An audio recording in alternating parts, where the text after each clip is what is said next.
كورس M150 Part A. الكورس تايتل تبعكم هو Data Computing and Information. Okay. رح نحكي عن الداتا، عن الكمبيوترز و how to get information from this data. اليوم رح نبدأ بيونت 1 وكمان حنغطي بارت كمان يونت 2. Your course is a 4 credit course. طبعا lectures they are bi-weekly، يعني كل اسبوعين بشوفكم مرة.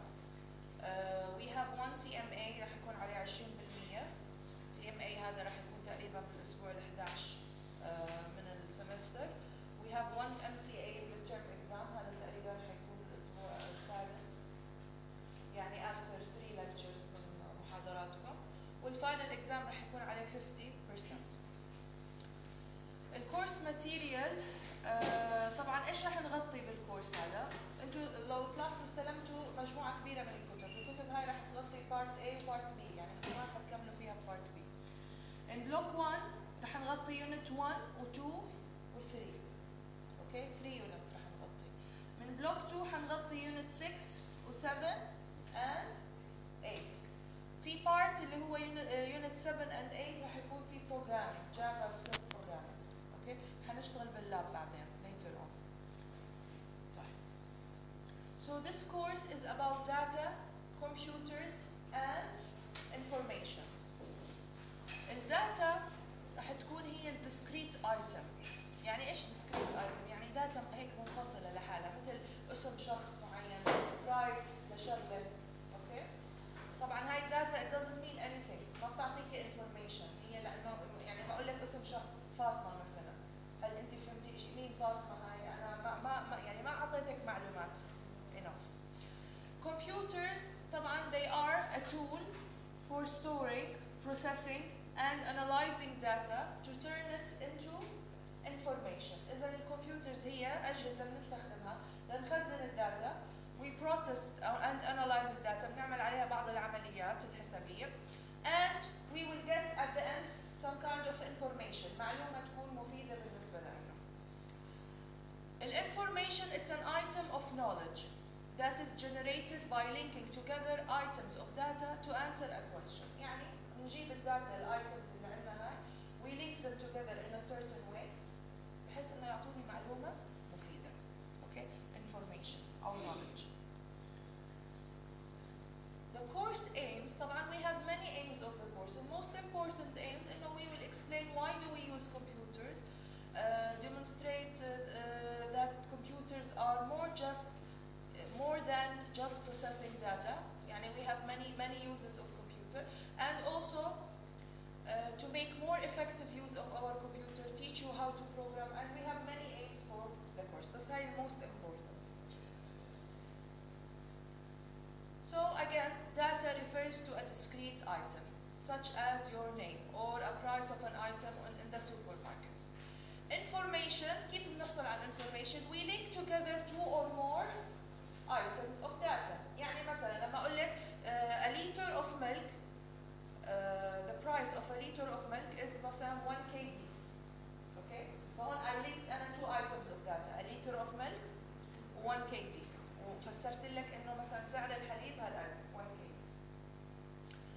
طبعا how do we get this discrete data؟ إحنا كيف بنحصل على الداتا هاي؟ عن طريق حواسنا. Our sensation، ال5 حواس اللي إحنا موجودة عندنا. أهمها النظر والسمع واللمس. أوكي؟ وطبعا بقية الحواس. ال kind of data that we get from these senses، يعني اللي هي بسموها الداتا البدائية أو اللي لسه ما طلعنا منها information. We call it perceptual data.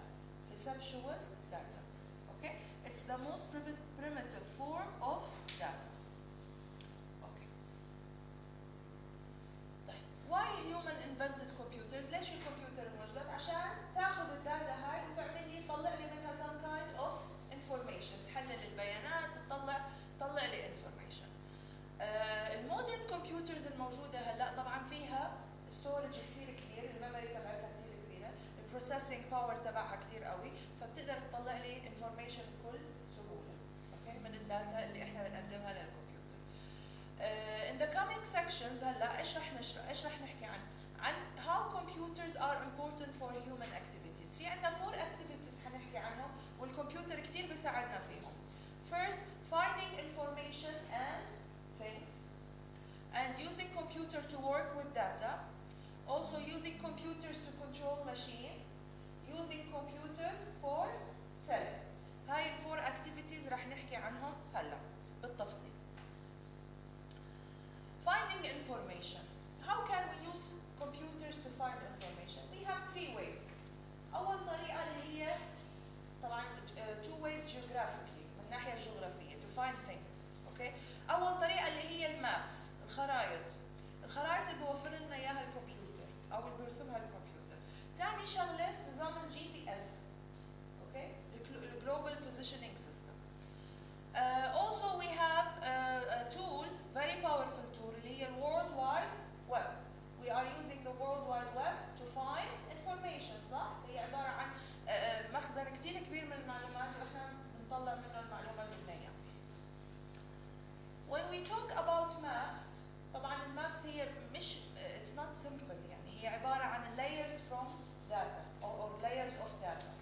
أول طبقة من الداتا بتيجي ايش؟ اللي هي بتيجي اللاتيتيود واللونجيتيود اللي هي خطوط الطول وخطوط ودوائر العرض. اوكي؟ بعد هيك بيجي عندنا الالتيتيود المرتفعات. بعدين بيجي عندنا الريفرز الفيتشرز الموجودة الريفرز والرودز والبيلدينج والباوندريز أو حدود الدول وحدود المدن. بعدين النيمز تبعت التاونز والريفرز والرودز والهيلز. اوكي؟ فهي كلها طبقات من المعلومات بتنحط فوق بعض بحيث انه بالاخر تكون لي الخريطة أو الماب. Here we have an example of two maps. The two maps هدول لنفس المنطقة بس لاحظوا مدى اختلافهم. هلا بالنسبة للخريطة اللي هون أو الماب اللي هون اللي هي على الشمال this map is used by ركاب القطارات. اوكي؟ اللي هم المهم بالنسبة لهم انه ايش؟ what is the next stop? what is the next station? هذا المهم بالنسبة لهم بالخريطة فهذا اللي واضح عندهم بالخريطة. بالنسبة للخريطة اللي على اليمين لا، لو أنا مثلا راكبة سيارتي وبدي أروح محل معين فبدي خريطة توضح لي إيش الرودز اللي حوالي أرقامها أسمائها الريفرز يعني more I need more details ف I will use the more detailed map. أوكي؟ فهم لنفس المنطقة بس they are used for different purposes. Also to find things geographically we use the global positioning system أو ال GPS. طبعا ال GPS it provide reliable positioning, navigation and time services for everyone in the world. يعني أي حدا بالعالم بيقدر يستخدم ال global positioning system. It consists of three parts. السيستم هذا بتكون من three parts.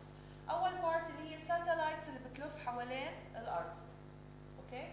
الساتلايتس هاي حوالي between 24 to 32 satellites. اوكي؟ بلفوا حوالين الارض. البارت الثاني اللي هو الستيشنز الموجودة على الارض. We have 4 stations on earth to control and monitor these satellites. بعدين عندنا GPS receivers اللي هي موجودة معنا احنا اليوزرز. سواء موبايلاتنا سواء بأجهزة احنا بنستخدمها فيها GPS positioning system. Example of application for GPS, we have the navigation, we have also surveying and establishing the shortest distance between 2 points. Also, we have the plate tectonic studies like land surveying and seeing how large areas on the Earth's surface move relative to each other. فهاي استخدامات ال GPS application, okay? هاي الاستخدامات تبعتها. Now we will move to the web to talk about the World Wide Web. قبل ما نحكي على World Wide Web we have to ايش؟ to know what is the internet. الانترنت هي الفيزيكال interconnection between large number of networks. يعني أنا مثلا عندي نتورك في أمريكا، نتورك في أوروبا، نتورك عند كل بلد بأوروبا مثلا فيها نتورك. الكونكشنز اللي بتوصل لي كل النتوركس هاي ببعض، أوكي؟ وتكون لي شبكة من الشبكات، network of networks. هاي احنا بنسميها الانترنت. اوكي؟ هي الاكشوال فيزيكال كونكشن between all these networks. بعدين الويب اللي هي collection of data اللي هي الداتا اللي متخزنه على النتوركس هاي. الداتا اللي متخزنه على النتورك هاي. طيب how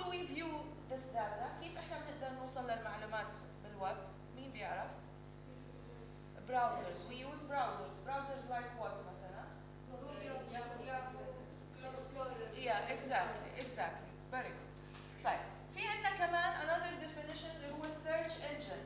السيرش انجن، مين بيعرف ايش السيرش انجن؟ جوجل. هلا الجوجل اتس نوت ا براوزر، بس انا قلت الاكسبلورر از ا براوزر، كروم از ا براوزر، بس جوجل از ا سيرش انجن اللي هي تساعدنا على ايش؟ على البحث عن المعلومات في الانترنت او الويب. اوكي. So a search engine, it's a computer application that facilitates finding information on a particular topic. طبعا هي مثل الاندكس، يعني كيف الاندكس للكتاب هاي search engine بالنسبه لنا للويب يعني. طبعا different search engine، يعني لو استخدمتي جوجل او ياهو ممكن يعطوكي different results. طبعا it depends على نفس السيرش engine كيف بتشتغل يعني.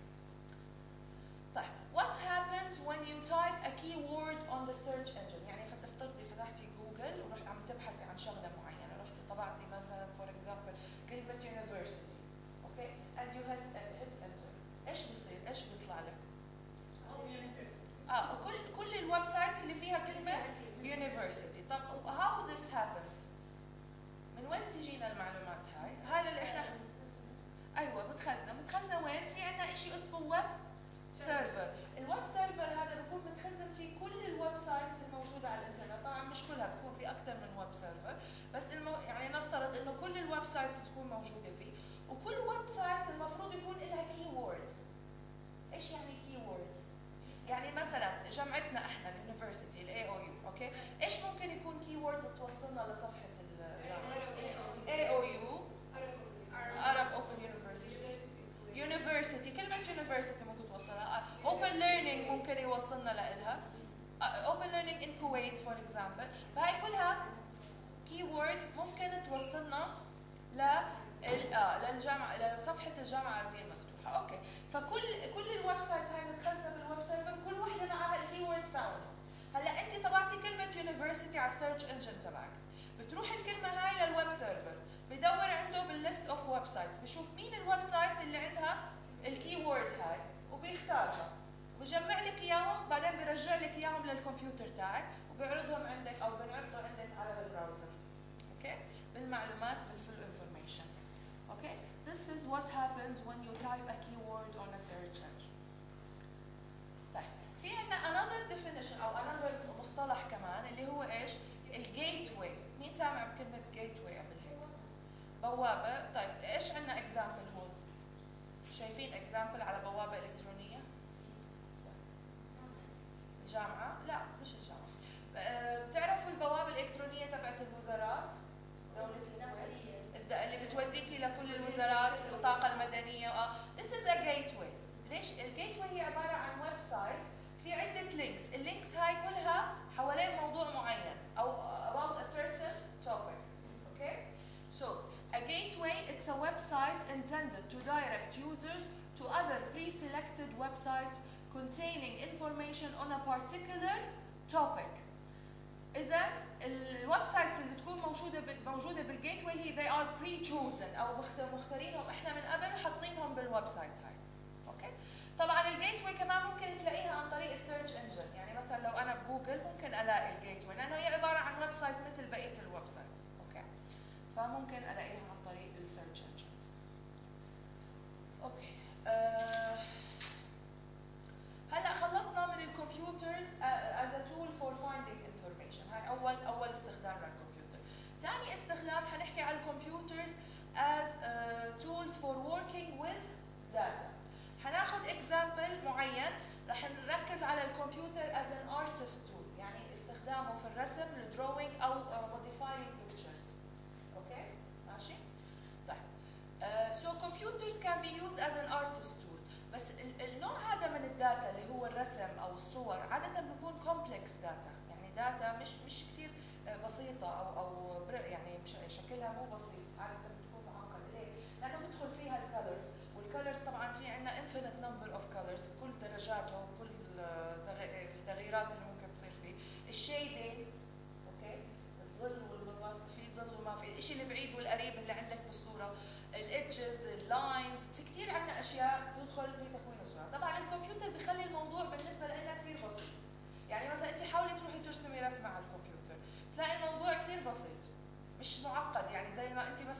تمسكي لوحه فعليا وتقعدي تلوني بالوان مائيه ولا بالوان جمعيه. اوكي؟ طيب application for processing graphical take care of this complexity. يعني اذا الابلكيشنز الموجوده للرسم او ل modifying pictures هي اللي يعني اللي بتسيطر على موضوع الكومبلكسيتي هذا. اوكي.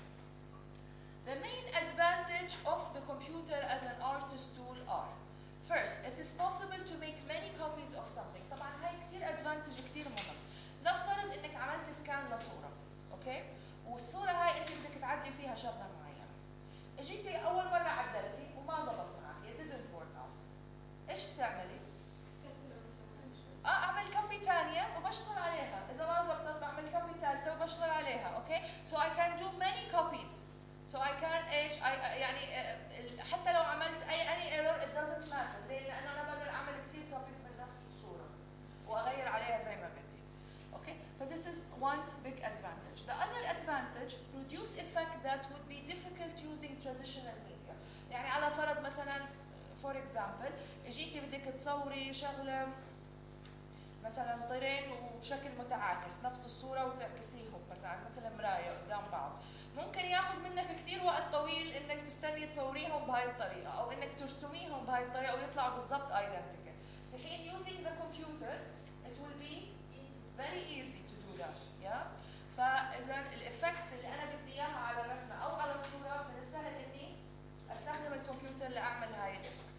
فهاي two advantages of computer as an artist. Now we will talk about computers in controlling other machines. طبعا احنا في كثير ماشينز حوالينا، اوكي؟ طلعي بالبيت عندك المايكروويف، عندك الواشنج ماشين، حتى سيارتك، السياره، الموبايل فونز، وهي كلها فيها كمبيوترز انسايد، صح؟ في كمبيوترز انسايد تتحكم بالماشين هاي. فهاي الكمبيوترز لها 3 رولز عاده بالماشين، 3 شغلات بيعملها الكمبيوتر these machines.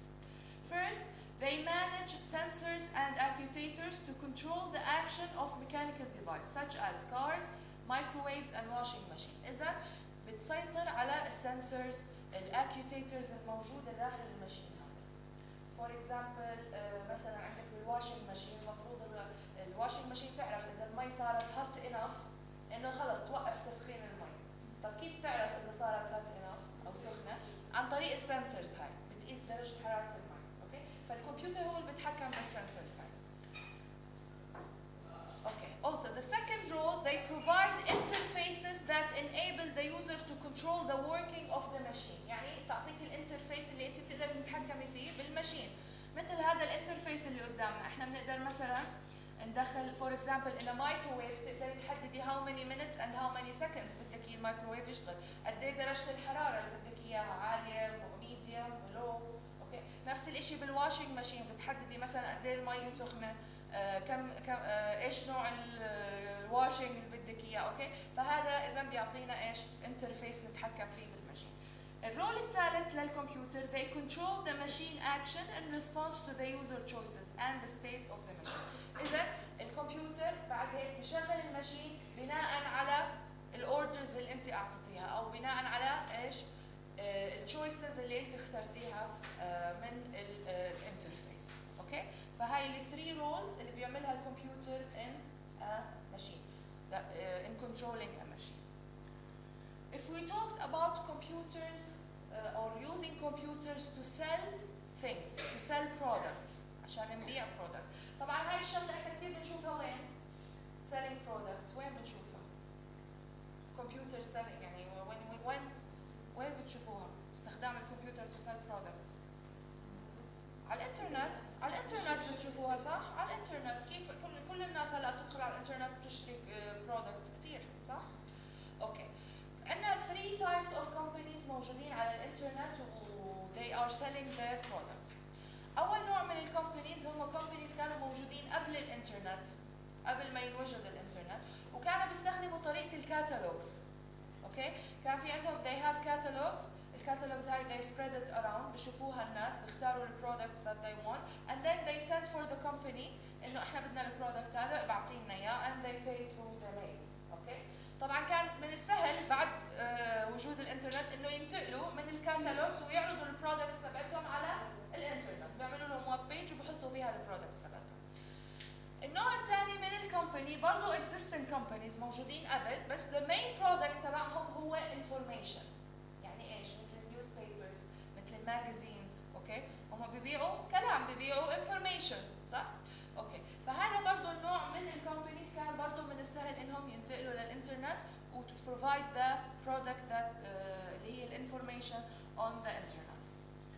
في النوع الثالث من الكومبانيز اللي هي الكومبانيز اللي ظهرت بعد ظهور الانترنت. اوكي؟ يعني بعد ظهور الانترنت صار الكومباني انشئت الكومبانيز هاي وبدأت تبيع برودكتس عن طريق الانترنت. A good example is Amazon.com. سامعين عنه اكيد Amazon.com. It sells books, it sells electronics, video, DVDs, all kind of products. Okay? طيب. Computers are used to support selling goods and services via the web. بس many people لو تطلعوا حواليكم many people don't like purchasing products from the internet. Why? ليش تعتقدوا إنه الناس في بعض الناس ما بيحبوا يشتروا؟ Okay, good reason. Another reason. Okay. ما فيش أي سبب ثاني. أيوة كملي. Stall account. Yeah, exactly. Main reason. Okay, this is a good reason. إنه they cannot see the product or they cannot touch the product. بس a very good reason also اللي هي security issue. إنه أنا ممكن ينسرق مني الحساب تبعي وينسرقوا فلوسي من الأكاونت تبعي. Okay. طيب. To be more confident of buying from the web, first you have to buy from a website that is well known أو الريبيوتيشن تبعتها منيحة. Okay. فيو هاف تو يعني دوروا على الويب سايتس اللي لها سمعة كويسة. ثاني شغلة make sure that these sites are connected to secure web server that uses techniques to protect customer details. لازم يستخدموا security techniques معينة. طبعا كيف بدك تعرفي انه هذا الويب سايت بيستخدم security technique ولا لا؟ كيف ممكن نعرف؟ بتعرفوا انتم بالويب سايت عادة العنوان الالكتروني بيكون ايش بيبدا بايش؟ HTTP او HTTP sorry HTTP عادة هيك بيبدا العنوان صح؟ طيب إذا شفتوه انتقل لصار HTTPS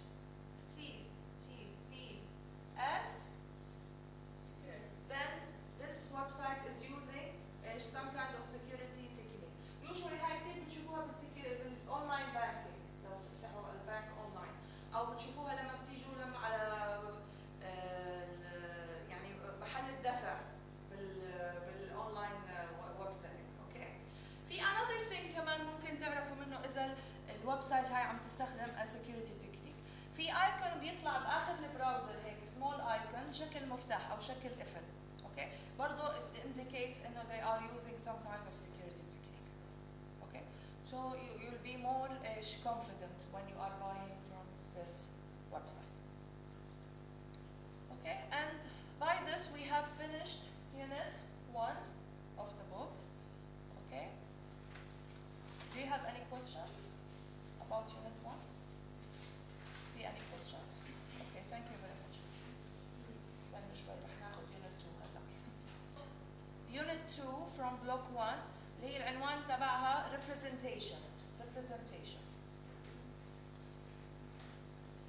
The unit aims is to explain why communication lies at the heart of people use of computer. يعني حنحكي عن أهمية الكوميونيكيشن بالذات باستخدام people للcomputers and show that this communication has to rely on agreed representations. يعني لازم نستخدم representation واتفاقيات وسيمبلز معينة في الكوميونيكيشن هذا. حنحكي عنه بالتفصيل أكثر during this lecture. Okay. Communication is the act of imparting information. يعني إنه communication هي يعني فكرة إنه نوصل المعلومة، نوصل الانفورميشن. We have 3 different forms of communication. Human to human، هذا أول نوع من أنواع communication. We have human to machine. This is the second type of communication. and we have machine to machine communication. Okay? Machine to machine communication. Human need to communicate with computers too. ليش الهيومن بيحتاجوا to communicate أو إنه يتفاعلوا مع الكمبيوترز؟ Why? We have two reasons. ليش أنا بحتاج أتعامل مع الكمبيوتر؟ ليش؟ Yes, if I want to communicate with another person, I can use the computer to communicate with another person. مثلا عن طريق الشاتنج أو عن طريق الإيميلز. Okay? I use computers أو I communicate with computers to communicate with other people. الشغلة الثانية كمان باستخدام الكمبيوتر إنه I communicate with computer to solve problems. يعني مثلا أنا بدي أشغل program معين, I want to write a certain document, I want to calculate something. Okay? I use the computers to do that. طيب. Using computers to communicate with other people. قلت لكم في two examples. عندنا الشاتنج والإيميلز. إيش الفرق بين الشاتنج والإيميلز؟ Chatting Live. Many people, I don't know who is. لا, if you are chatting with one person, إيش الفرق بين إنه to chat with one person أو تبعتي له إيميل؟ لا إيميل يعني يرد عليك متأخر. بس الشاتنج لا يعني ناوي. Exactly, هي هاي الفكرة. التايمينج إنه أنا لما when I'm chatting الكوميونيكيشن بكون هلا at this point at this moment يعني بنسميه synchronous communication at the same time أو متزامن لو بدكم ترجمة حرفية. أوكي؟ فأنا ما بستنى وقت طويل لأحصل على الرد، هلا بحصل، أنا عارفة الشخص الثاني قاعد على الكمبيوتر موجود هلا وإحنا we are communicating with each other. بس بالإيميلز no, it's asynchronous communication. إيش يعني؟ يعني أنا ببعت الإيميل مش ضمن الشخص هلا رح الشخص الثاني حيستقبل الرسالة هلا، ممكن يشوفها هلا، ممكن بعد ساعة، ممكن بعد يوم، ويرد في الوقت المناسب له. اوكي؟ فبنسميه asynchronous communication. بالنسبة للإيميلز we have advantages and drawbacks of emails. الادفانتجز emails are immediate. يعني ايش immediate؟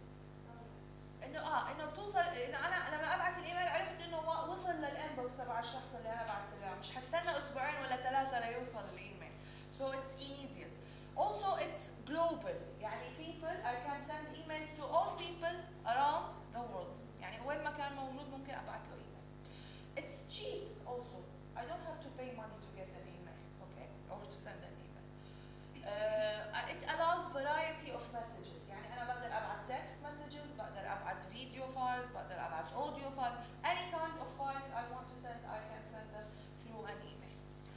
The drawbacks of an email, first, it's less time for reflection because email access is immediate. ليش؟ يعني أنا لما أكتب الإيميل عادة ما بكونش عندي وقت كتير to review إيش اللي أنا كتبته or to reflect on what I wrote, okay? فممكن هذا بيحتمل كثير اخطاء ولما ببعث الايميلات، وبتلاحظوها بتكتب الايميل and you send it. Sometimes you don't review what you have written. Also the risk of sending the email to the wrong person. ليش؟ لانه انت بيكون عندك ليست من الاسماء بتختاري وبتبعتي الايميل، ممكن تختاري شخص غلط يعني by mistake. Email appears to invite short informal communication which is not always suitable for all messages. بعض الاحيان انت بتبعتي الايميلز مش بس لاصدقائك، لا بتبعتي محيط الشغل كمان، اوكي؟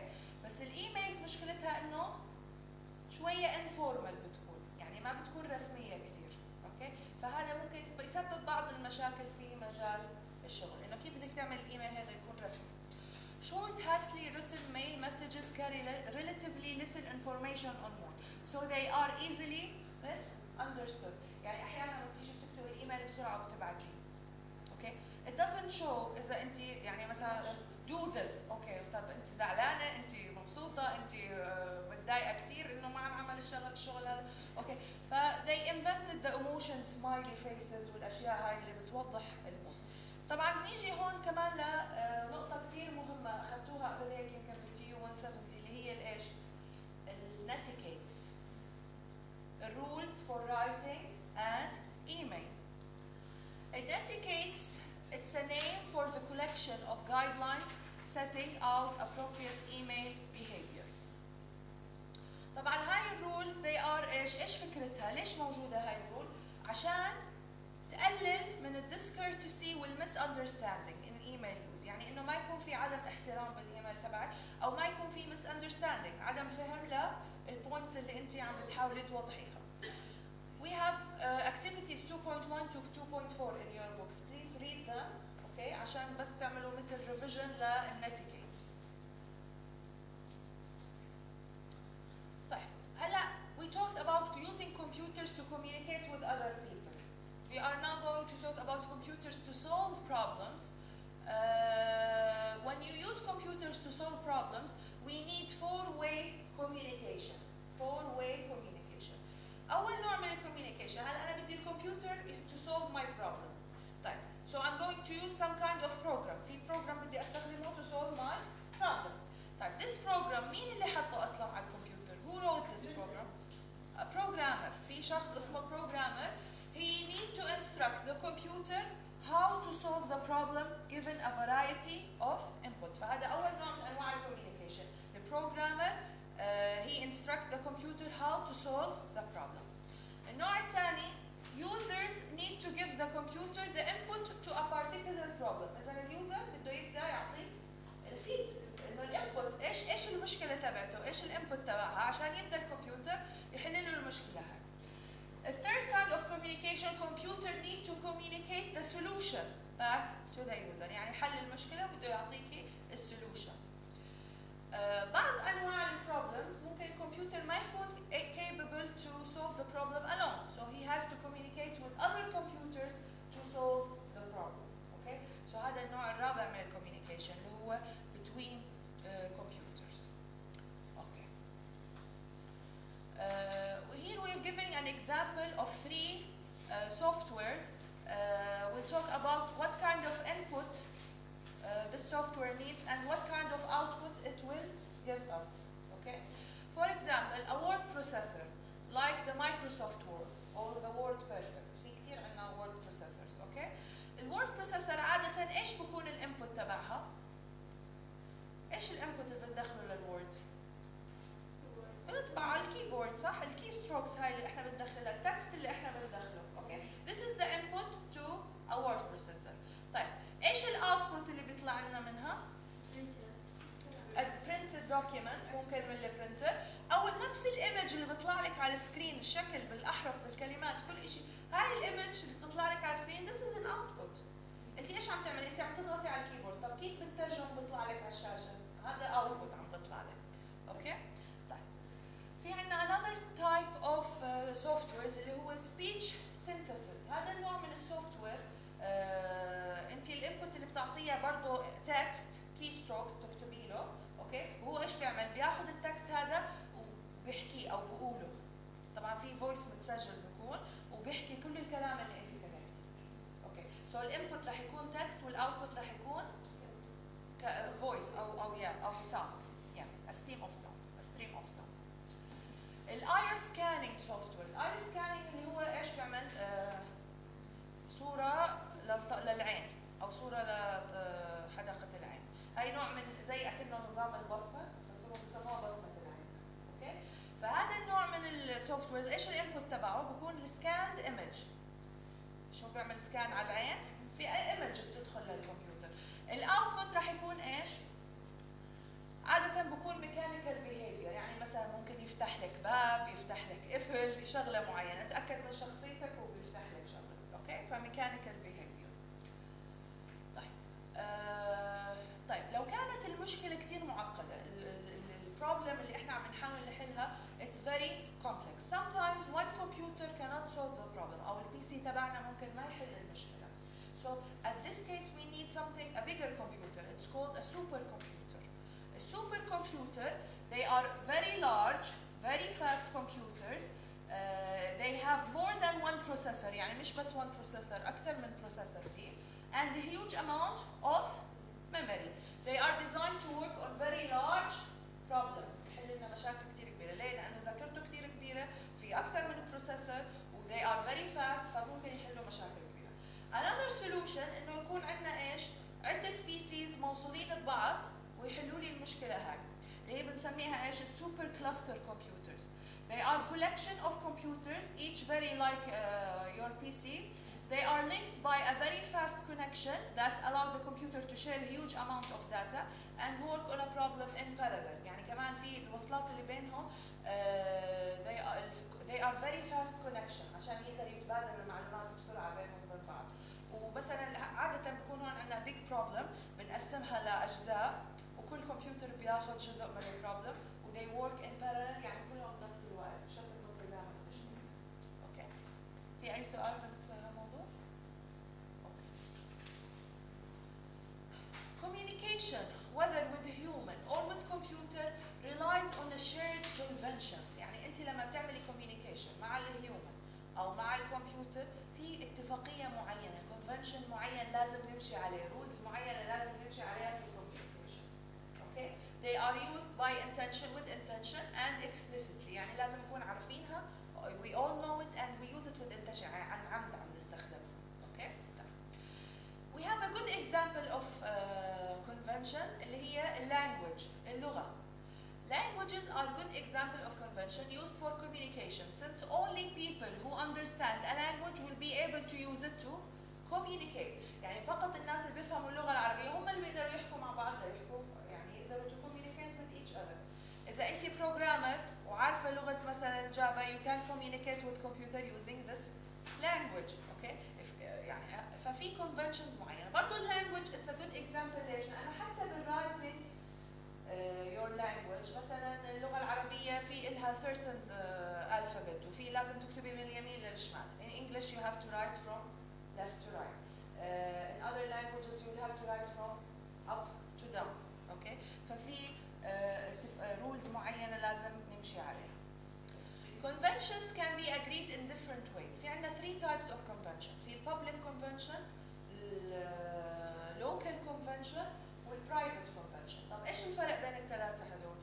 الببليك convention عادة بتكون مشتركة بين عدد كبير من الناس وكثير ناس بيعرفوها.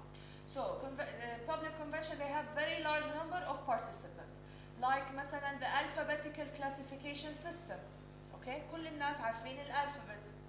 مثلا عندنا reading a train table او مثلا جدول الرحلات والاقلاع بالمطار، كلنا عارفين كيف نقرا الجدول هذا، في convention يعني متفق عليه.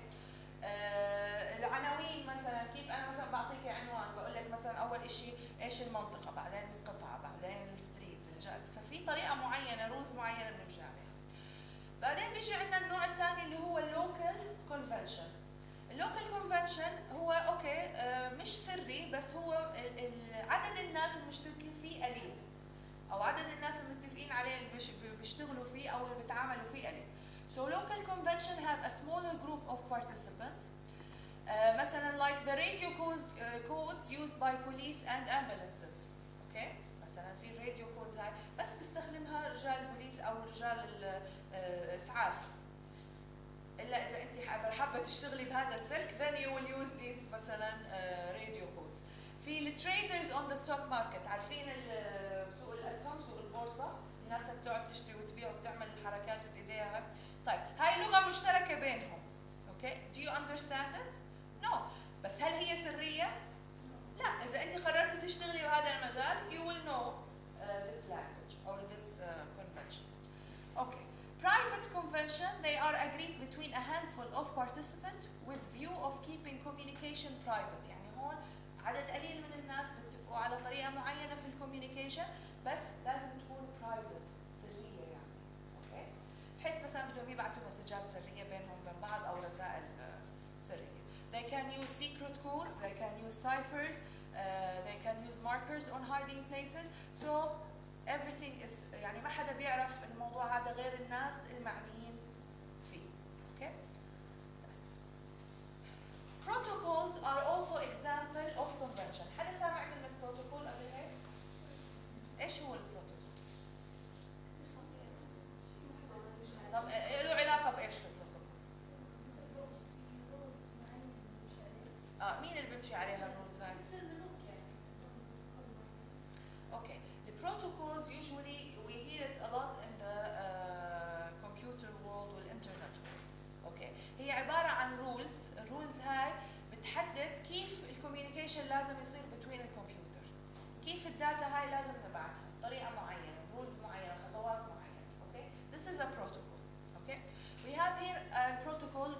handshake protocol.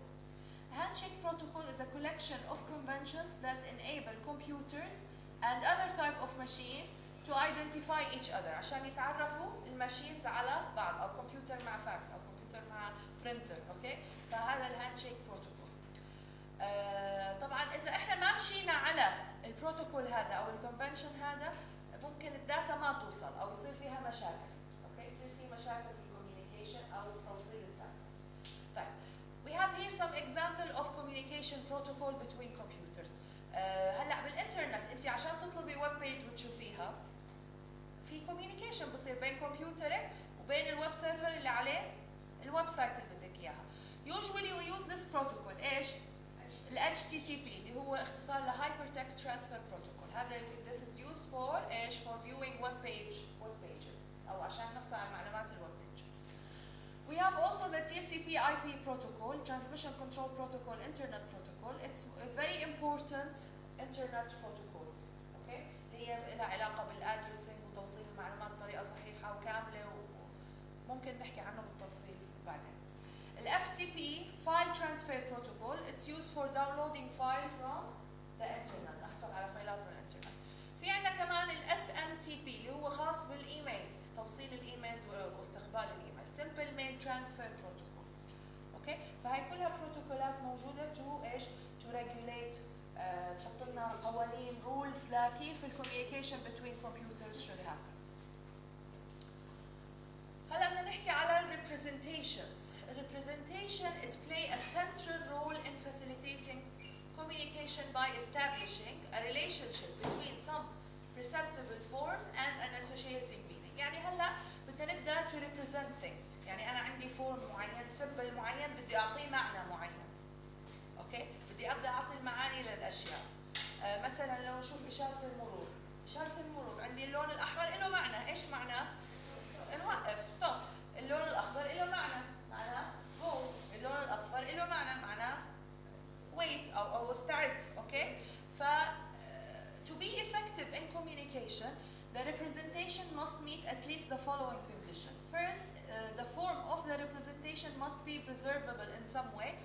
Also, the relationship between the form and the content is shared by all parties involved in the communication process. يعني العلاقة بين السمبل وبين المعنى لازم يكون معروف للجميع.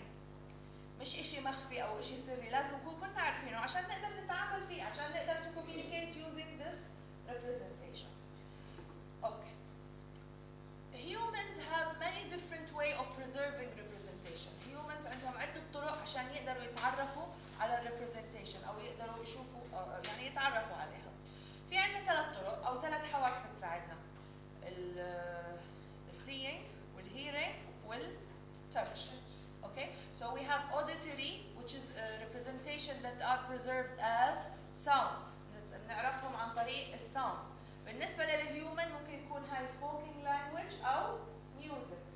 بالنسبة للكمبيوترز إيش ممكن يكون؟ رح يكون الالارمز والبيبس اللي هي that attract human attention. اوكي؟ فهاي اشياء يعني احنا حنحكي من وجهة نظر الهيومن ومن وجهة نظر الكمبيوتر. اوكي؟ بالنسبة للفيجوال representations they are preserved as sight.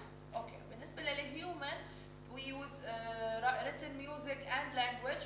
We use the traffic signs, we see the flags, we see the paintings. هاي كلها اشياء احنا بنشوفها وبنقدر نحصل عن او it represents something for us.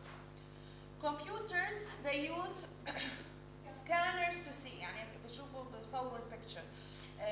They use the screen to communicate images عشان يورجينا الايمجز اللي متخزنة عندهم عن طريق السكرين.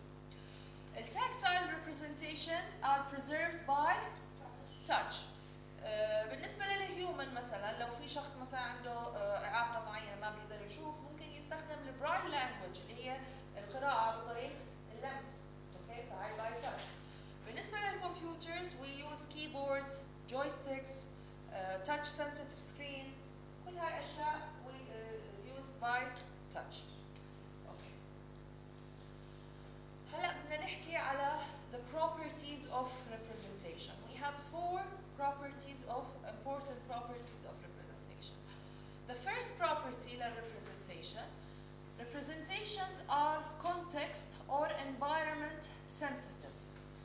يعني ايش؟ يعني انا ممكن استخدم representation معين استخدمه بحاله A بالحاله A حيعطيني معنى. اجي استخدمه هو نفسه نفس الريبريزنتيشن استخدمه بالحاله B حيعطيني معنى مختلف تماما. اوكي. Let's take an example. We have this board.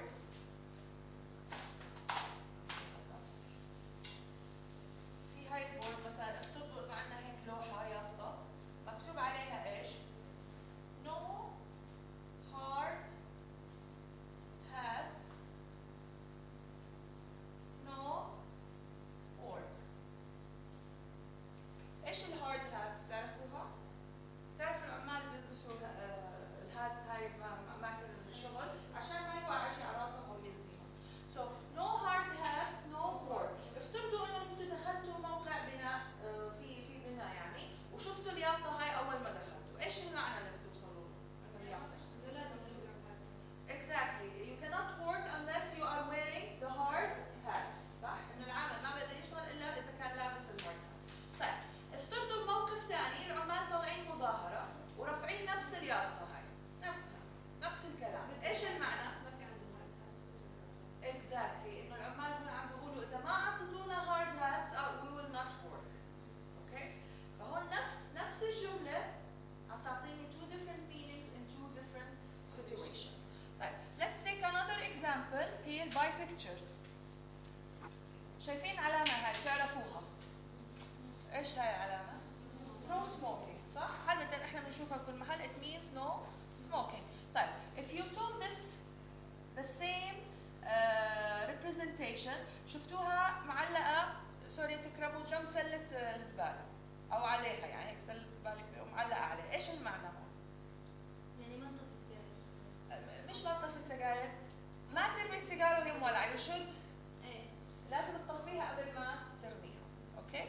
فهذا المعنى. في عندنا العلامة الثانية هاي أو الريبريزنتيشن الثاني هذا مكتوب عليه ألتو. It means stop sign on Italian roads. بإيطاليا it means stop. Okay? In a different place مثلا في conference for singers لمغنيين أو مطربين في هيك محل حاطين الساين هاي جوا المحل اللي متجمعين فيه وهي ايش معناها؟ معناها علامة تجمع للسينجرز، محل يتجمعوا فيه. اوكي؟ it means a different thing. اوكي؟ طيب هذا أول property خلصناها representation is context sensitive. اوكي؟ البروبرتي الثانية representation are ambiguous when the form of the representation can be associated with more than one meaning even in the same context. عارفين ايش معنى كلمة ambiguous؟ معناها غير واضح أو غير مفهوم أو له أكثر من معنى. اوكي؟ فambiguous معناها we have more than one meaning for this representation حتى لو استخدمناها في الموقف نفسه، احنا في نفس الموقف، اوكي؟ واستخدمت representation معينة، انت فهمتي شيء وهي فهمت شيء ثاني. ف we have two different meanings أو more than one meaning. So ambiguity is the property of being ambiguous where a word, term, notation, sign or anything is called ambiguous if it can be interpreted in more than one way. مثلا ممكن استخدم كلمة هي بالديكشنري إلها معنيين. إلها معنيين الكلمة. أو جملة ممكن إذا وقفت في بدايتها تعطي معنى وإذا وقفت بالآخر تعطي معنى ثاني. أوكي. طيب for human maybe it's easy to tell the difference. يعني لو أنا كبني آدم يعني بسمعك عم تحكي ممكن أفسر أعطي المعنى الصحيح. ليه؟ لأنه أنا عارفاك، عارفة الانفايرمنت، عارفة شو القصة يعني، ممكن أعطي المعنى الصحيح. بس for computers ambiguity cannot be tolerated by computers. يعني الكمبيوتر ما بتقدر تتعامل مع الambiguity. لما أعطيه representation أو أعطيه كلمة لازم تكون واضحة إلها معنى واحد، ما يكونش إلها معنيين أو ثلاثة، لأن الكمبيوتر مش حيقدر يختار. أوكي؟ مش حيقدر يختار. So في عنا إذا computers cannot guess what a user might mean. Representation have to be explicit and precise. واضحة ودقيقة. لازم تكون representation بالنسبة للكمبيوتر. أوكي؟ So إحنا ممكن نتحمل الambiguity بس الكمبيوتر مش ممكن يتحملها. طيب. الproperty الثالثة. A representation will have a precision reflecting the granularity of the information it can capture. So more precise representation contain more details. يعني بعض الريبرزنتيشن بتعطيكي معلومات اكثر من other representation. ممكن هم الاثنين مثلا عم يعطوني الساعه، بس مثلا الساعات اللي موجوده بمحطه القطار بتعطيني ساعه ودقيقه وثانيه، بس الساعه اللي عندي بالبيت بس بتعطيني الاور والمينت، ما بتعطيني الثواني. اوكي it doesn't give the seconds. فهون الديجيتال كلوكس الموجوده في الترين في محطه القطار they are more precise. ايش يعني more precise؟ دقتها اكبر. اوكي بتعطيني دقه اكبر. اوكي or it has a higher precision يعني دقه اكبر او معلومات اكثر بتعطيني. طيب the different way of representing money. مثلا in a supermarket لو انا اجيت بدي اطلع على سعر مثلا a box of chocolate رح الاقيه مثلا 3.99. اوكي طيب لما بدي اجي اروح ابدل عمله من عمله لعمله، يعني هون لاحظي هون رقمين بعد الفاصل، هون لا حتلاقي لما تبدل عملات حتلاقي 4 ارقام بعد البوينت بعد الفاصله العشريه. اوكي فهون ايش it's more precise رح تكون البريسيشن تبعها اكبر. اوكي طيب if I replace a more precise representation with a less precise one the result is or it results in information loss. يعني لو انا مثلا قلت لك الساعه 5 و11 دقيقه و30 ثانيه وجيت بدلت هذا الرقم قلت لك لا الساعه 5 و11 دقيقه it means ايش؟ هل انا الانفورميشن صارت اكثر ولا اقل؟ اقل. so I lost information. اوكي البروبرتي الرابعه a representation may contain redundancy which reflect the existence to which its meaning can be recovered from part of its form. هلا كلمة redundancy معناها ايش؟ معناها التكرار. بعض الريبرزنتيشن فيها معلومات مكررة، فيها معلومات معادة أكثر من مرة. طيب for example لو نشوف representation اللي هو telephone number. التليفون number is an example of representation that has no redundancy. ما في redundancy. ليش؟ لأنه if you lost one number واحد من الأرقام can you do the phone call? Can you make the phone call? No you cannot. Okay? ف it has no redundancy. طيب ناخذ example ثاني فيه redundancy اللي هو library records. يعني لما تروحي على library على المكتبة بدك تدوري على كتاب you want to find a book. How can you find a book in the library؟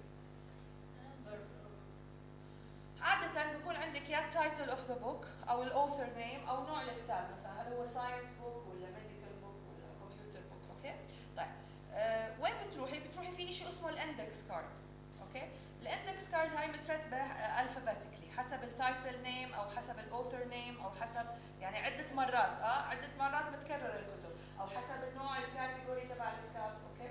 which means إنه الكتاب ممكن يكون متكرر 3 أو 4 مرات حسب كم كاتيجوري مصنفين لك الكتب هم. أوكي؟ فهذا نوع من الريدندنسي، الكتاب نفسه متكرر أكثر من مرة. طبعاً هذا النوع من الريدندنسي it has benefit for us، بسهل علينا عملية البحث في المكتبة مثلاً. أوكي؟ أحياناً في benefit لنا. بس بالنسبة للكمبيوتر لما نيجي نفكر بعالم الكمبيوتر if you want to store this information in a computer memory can I store it like this? No. Why? Because it will take a lot of space and a lot of memory. وإذا بدك تبعت المعلومات هاي لشخص ثاني it will take a lot of time to send it. ليه؟ لأن المعلومات متكررة which means إنه حجمها أكبر. Okay. So the detection and removal of redundancy is important. يعني إني ألاقي redundant information وأقيمها هاي شغلة كتير مهمة بالكمبيوترز because representation without redundancy they are shorter, they take up less space and take less time to transmit. يعني لما أنا أقيم الريدندنسي هذا بصير حجم المعلومات أصغر فالتخزين راح يكون حجم التخزين أقل وكمان حتى لو بدي I want to transmit it to another computer it will take less time to transmit. معي ولا لا؟ فاهمين؟ طيب كيف بقيم الريدندنسي؟ How can I detect and remove redundancy؟ في عندنا عملية كتير مهمة اسمها ايش؟ compression معناها ضغط الفايل أو تصغير حجم الفايل. أوكي؟ طيب compression it's a technique which increases efficiency by removing redundancy from representation. طب لو الريبريزنتيشن ما فيها redundancy بقدر اعمل لها compression؟ No, I cannot. اذا ما فيها redundancy ما بقدر اصغر حجم الفايل. ايش السوفت ويرز اللي بنستخدمها to compress file؟ ايوه نستخدمهم دائما بنصغر حجم الفايل. الوينزب ايوه والوينرار هي exactly good examples of compression technique او compression softwares. اوكي. العمليه المعاكسه للكمبريشن اسمها decompression. اني ارجع الفايل لشكله الاصلي او لشكله اللي كان عليه من اول. اوكي؟ طيب. بالنسبه للكمبريشن there are two techniques of compression. lossless او نوعين من الكمبريشن. lossless compression و lossy compression. lossless compression where I compress the file without losing any data. يعني بصغر حجم الفايل وبقدر ارجعه مثل ما كان من غير ما ينقص منه ولا بت واحده.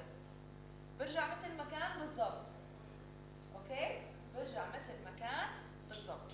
هذا اللوسلس compression. I don't lose any data. In lossy compression I compress the file but I lose some part of the data. Okay? بس in a controlled way. In a controlled way. طيب let's take an example. تعرفوا البيت ماب images؟ الصور البيت ماب BMP. عادة هذا النوع من البيت ماب images بيكون حجمه كثير كبير. الصورة حجمها كثير كبير، ما بتقدريش ترسليها، ما بتقدريش تحطيها بولا محل. اوكي؟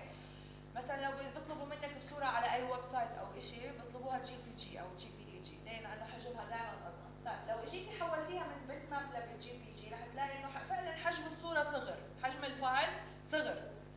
طيب الصورة هي نفسها ضلت مثل ما هي صح؟ بس الريزوليوشن تبعها قل، ايش يعني الريزوليوشن؟ الوضوح تبعها قل، اوكي. So here I'm losing data بس in a controlled way بحيث انه الصورة ما تتغير ملامحها، بس الريزوليوشن قل تبعها، حجم الفايل قل، بس المشكلة هون انه من الجي بي جي ما بقدرش ارجع مرة ثانية للبيت ماب. I cannot go back to bitmap. يعني when I lose this data I lose it خلص I cannot get it back. اوكي؟ فهذا الفرق بين اللوسلس واللوسي. Complex representation. Complex representation systems are powerful tools which allow form and meaning to be built up from more basic building blocks. يعني هون احنا عم نستخدم simple representation أكثر من واحد عشان نعمل شيء اسمه complex representation. طبعا المعنى تبع complex representation حناخده من السمبل. اوكي؟ كيف حناخد example هلا؟ في عندنا الترافيك ساينز علامات المرور أو إشارات المرور. اوكي؟ الترافيك ساينز they are complex representation بتكونوا from more simple representation. عندنا 3 simple representation. الشيب اللي هو شكل الترافيك ساين ممكن يكون triangle مثلث، هذا بدل على خطر او شيء danger. ممكن يكون شكل دائره معناه it's an order، معلومه بدي اعطيك اياها او توجيه معين. في عندنا another representation اللي هو الكلر تبع علامه المرور، الكلر تبع الترافيك ساين. اذا ريد ايش معناه؟ ممنوع او اتس prohibited او مش مسموح لك انك تعملي هاي الشغله. اذا ازرق اوردر او شيء اوكي. طيب السمبل اللي هي الرسمه داخل الترافيك ساين، عاده بتكون اشياء احنا بنعرفها، يا صوره بايسكل يا صوره سياره، صوره شخص، صوره ولد صغير، اوكي؟ فبتعرفي ايش مين المقصود بهاي الاشاره او الترافيك ساين. طيب لو احنا بنجمعهم كلهم مع بعض ممكن نحصل على عده اشارات او ترافيك ساينز، كل واحده منهم لها معنى. مثلا let's say this blue circle with a bicycle. This indicate a route only to be used by bicycles. يعني هاي بتقول لي انه هذا الشارع بس مستخدم او ممكن يستخدم من قبل البايسكلز. العلامه الثانيه اللي جنبها بقول لك هذا الطريق غير مسموح للبايسكلز انهم يمشوا فيه. ليه؟ لانه عندنا الريد ساين غير مسموح. اوكي. العلامه الثالثه اللي هي مثلث احمر مع بايسكل، هاي ايش؟ هاي للسيارات بتقولها be careful danger be careful، في بايسكلز ممكن تكونوا موجوده في هذا الرود او هذا الطريق. اوكي؟ فلاحظنا انه from this simple representation we are forming a more complex representation. طب ايش ميزه هذا الكومبلكس representation؟ اهم الادفانتجز تبعته انه انت ممكن تطلعي representations جديده. You can form new representation from these simple representations. Okay, so new representation can be created within the same or using the same rules. نفس الرولز بقدر اعمل new representation.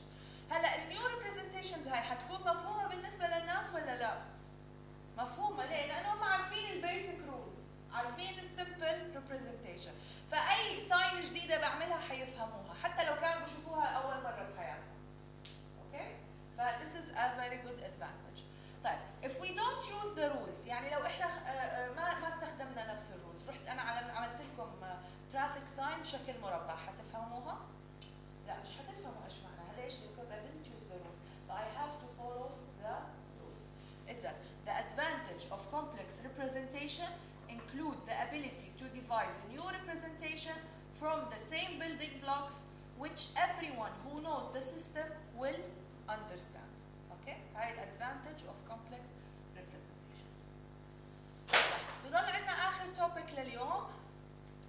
When you create a document containing some information, you save it, you are in effect creating a file. يعني مثلا فتحتي انت Word document وقعدتي تكتبي وبعدين عملتي save. طب لما تعملي save ايش حيطلع لك؟ ايش حيطلب منك الكمبيوتر؟ Enter a name for the file. Exactly, enter a name for the file والمحل اللي بدك تسيفي فيه. فانت you are creating a file. عادة الفايل اسم الفايل بتكون من جزئين. النيم اللي انت بدك تعطيه الفايل نيم دوت اكستنشن. هذا الاكستنشن ايش بوضح لنا؟ exactly نوع الفايل هذا اللي احنا عم بنخزنه. اوكي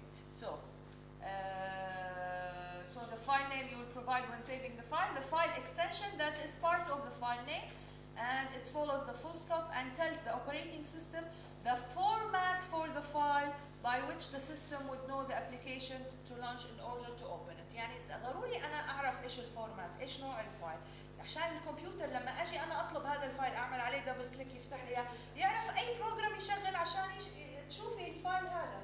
يعني لو كان متخزن .doc حيفتح لك الوورد مثلا، لو كان متخزن XLS راح يفتح لك الاكسل شيت عشان تشوفي الفايل هذا. اوكي؟ فالفورمات كثير مهم في عمليه saving او creating a file. This is a table of all the popular file extensions. ضروري تعرفوهم، معظمهم اكيد انتم بتعرفوهم، يمكن في اشياء جديده. في عندكم الدي او سي اللي هو ايش؟ a document file او المايكروسوفت وورد. الاي اكس اي which is the executable file. GIF which is the graphic interchange format. طبعا هاي للبيكتشرز بيستخدموها. ال HTML او ال HTML file اللي هو for web files او web browser بتلاقيه موجود. ال GPG او ال GPEG اللي هو also for pictures also for picture joint picture expert group. ال MDP for database Microsoft database file. عندك ال MPG او ال MPEG اللي هو motion picture expert group file اللي هو for media files يعني او ال motion pictures يعني films. اوكي في عندك ال MP3 اللي هو ايش؟ Moving Picture Expert Group Audio Layer 3 اللي هو عادة للأوديو فايلز. ال MOV Movie Files. ال PDF تعرفوا ال PDF؟ الأكروبات ريدر بيعمل لنا هذا النوع من الفايلات. Portable Document Format File. ال PNG ال Portable Network Graphics also for graphics. ال RTF اللي هو Rich Text Format بنلاقيه بالوورد، ممكن نسيب الفايل as a Rich Text Format. نستخدمه بالمايكروسوفت وورد والويب براوزر. التي اكس تي اللي هو التكست فايل السمبل تكست فايل. الدبليو اي في او الويف فايل اللي هو فور ساوند sound format for windows. Okay, this is the unit summary of what we have discussed in this unit, and by this we have finished unit 2 of block. Okay. Do you have any questions? اي شيء مش فاهمينه؟ كله تمام؟ هو موجود بالكتاب لا السلايدز موجودين عندكم بالقلم بس حتلاقوهم. PDF files حتلاقوهم. اوكي؟ رح يكونوا موجودين بالقلم بس حتلاقوا السامريز هدول وحتلاقوا الكالندر موجودة. بتعرفوا تفتحوا القلم ولا لا؟ اوكي. وحتلاقوا كمان حتى TMA برضه حاطين لكم اياه يعني عشان اي شيء يعني حنبدا نحل اسئلة، بس نخلص يونت نبدا نحل اسئلته عشان